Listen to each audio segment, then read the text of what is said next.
SNX Marathi, Siddheshwar news express, सत्यासाठी SNX सोबत। संघर्ष योद्धा मनोज जरांगे पाटील यांच्या रविवार दिनांक 9 ऑगस्ट रोजी होणाऱ्या सभेच्या पार्श्वभूमीवर मराठा समाज जनजागृतीसाठी सांगोला तालुक्यात शुक्रवारी 7 ऑगस्ट रोजी विविध गावांमध्ये बैठका आयोजित करण्यात आल्या आहेत। सभेच्या नियोजनासह मराठा समाजाच्या मागण्यांबाबत जनजागृती करण्यासाठी या बैठकांमध्ये चर्चा होणार आहे। बैठकांचे नियोजन याप्रमाणे करण्यात आले आहे।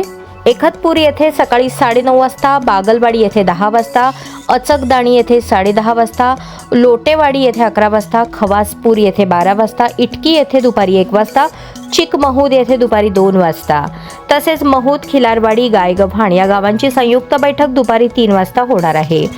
हलद हिवडी येथे सायंकाळी 5 वाजता, वाकी येथे 6 वाजता तर शिवणे येथे सायंकाळी 6:30 वाजता बैठक होणार आहे। या बैठकींच्या माध्यमातून आगामी सभेच्या पार्श्वभूमीवर गावनिहाय नियोजन, जनजागृती आणि समाज बांधवांच्या सहभागाबाबत चर्चा करण्यात येणार आहे।